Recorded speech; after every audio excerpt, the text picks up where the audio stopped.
Today I'm going to show you the easiest way to patch drywall with almost no tools.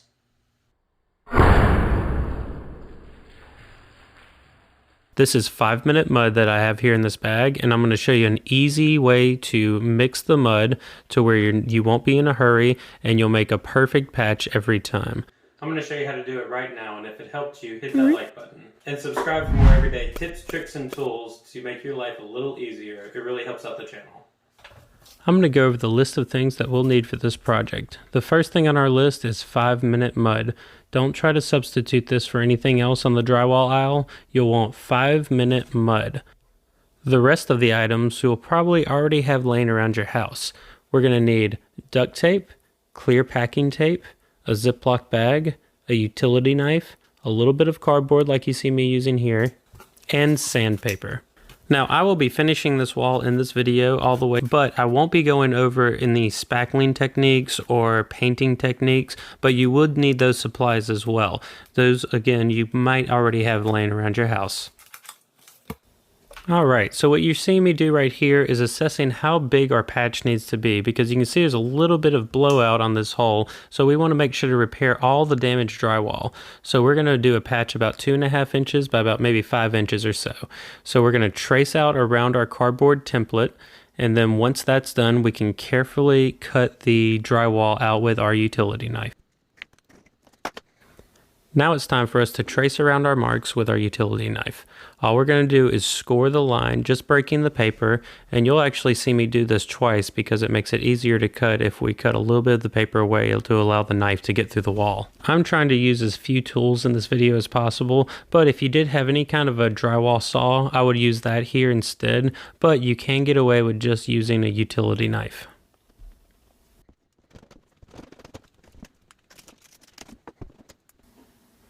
Now once you get that piece out of the wall, save it so you can take it to the store and have your paint color matched.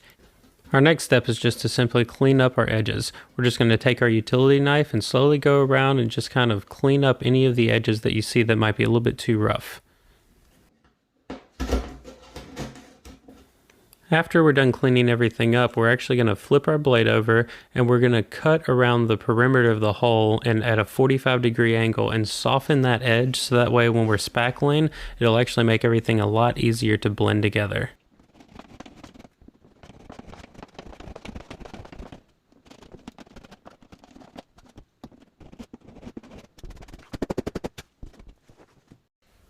Alright, our next step is we're going to put a backing on the wall. So we're going to use duct tape here. I'm using Gorilla brand, which is what I would recommend. It works really well. And we're just going to tear off pieces that are just slightly bigger than the hole. And we're going to reach through the wall and stick it to the back side of the drywall.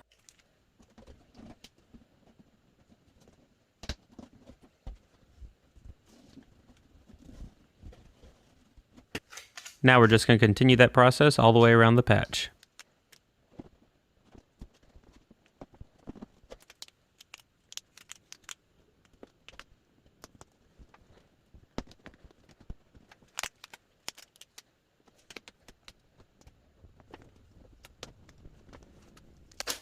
Now that you have all 4 sides done, it's time to cover that center hole. The patch that I'm making is small enough where I can just use another piece of duct tape, but if it was larger than this, I would have used a piece of cardboard, and that would have given it some structure against the back, so when we fill it later, it won't fill out that hole and make a big bubble on the back. Our next step is to cover the front of the hole with clear packing tape. All I'm going to do is cover the entire front of the hole, making sure I'm overlapping by about 1.5 inches all the way around the hole.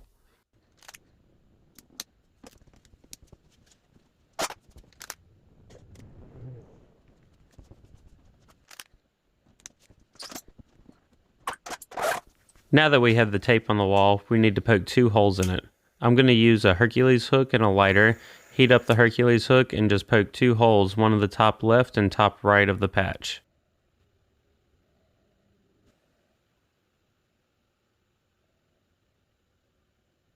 Okay, I'm going to pause for a second right here.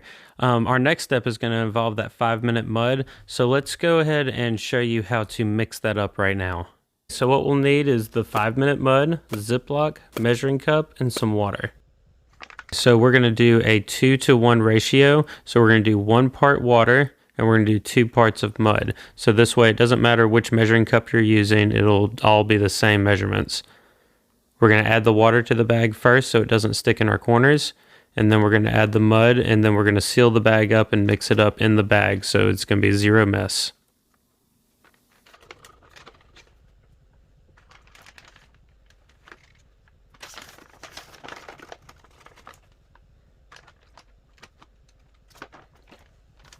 Once we have it all in the bag, all we're going to do is seal up the bag, and now it's time to start mixing.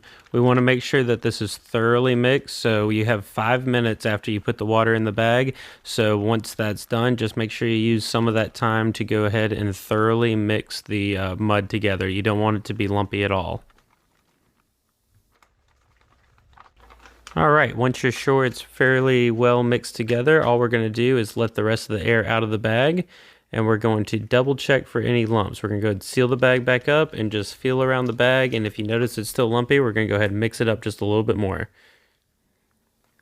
Once you're confident it's fairly well mixed, we're just going to work it to one corner of the bag.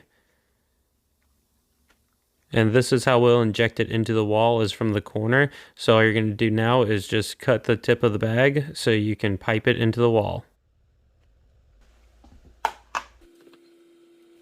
If you've made it this far in the video, please let me know in the comments down below, and don't forget to like and subscribe. Alright guys, all we have left to do is to go ahead and fill the patch up. So we're just going to go ahead and pick either one of the holes that we made earlier, and we're just going to fill it from one side and then let the air escape out of the other side.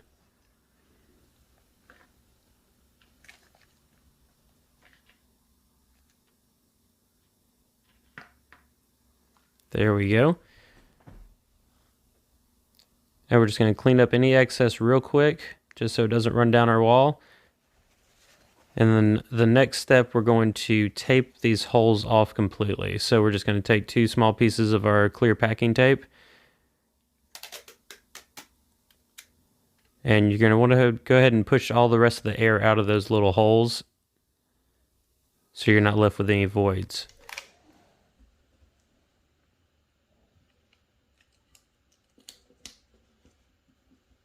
So our next step is going to be to push that mud back. Our goal is to inset that mud just a little bit. That way we just can spackle straight over this and we'll be done with this project.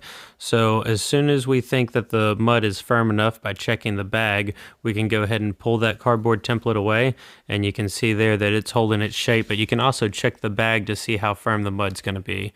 It's as firm as it is in the bag as it is in the wall. Once that's done, we're just going to peel the tape off.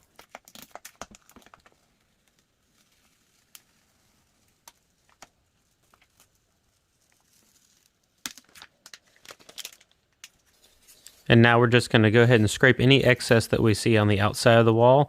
I'm just going to use my template here to scrape it off there. It comes off super easy. And we're going to go all around it. Any work you do right now is a lot less sanding you have to do in just a little bit.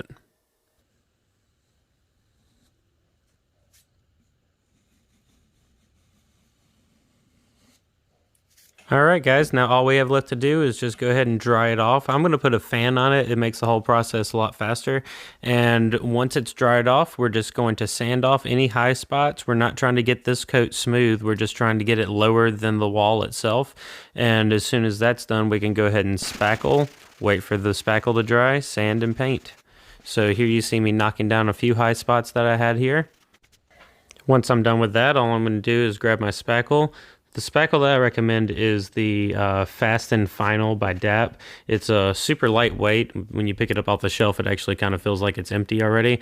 And it dries super fast. I'm going to put a fan on this, and it's going to dry within like less than a half hour. It was bone dry. Alright, I let that final coat dry, and I am just sanding this down smooth. The next step for me is to paint, but if you had any low spots still, you could always go back over it with your spackling and get it smoothed out and perfect. If you had texture, you'd have to texture right now before you painted, so keep that in mind if you do have texture on the wall, if you want to match it back perfectly. And I do have this paint. I obviously painted this board, so I still have the paint, and we're just going to go ahead and paint it, and we'll show you the final results.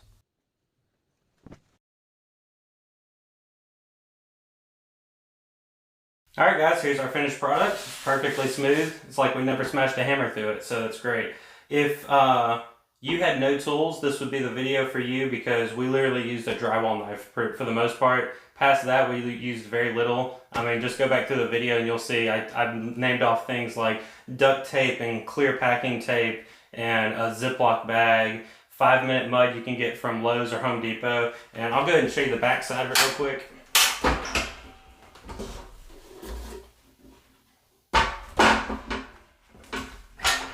That's what it looks like. Would be on the inside of the wall, obviously, but that's what it looks like. It bubbles out just a little bit on the back side, but I actually did one and I backed it with cardboard, and it was a huge patch. It was like 8 by 8 or something, I think is what I measured out, and I mean, it's solid as a rock. So I wouldn't be scared to do this on any drywall damage that you have at your place, but if you like this video, hit that like button, and if you want to see more like in the future, hit subscribe.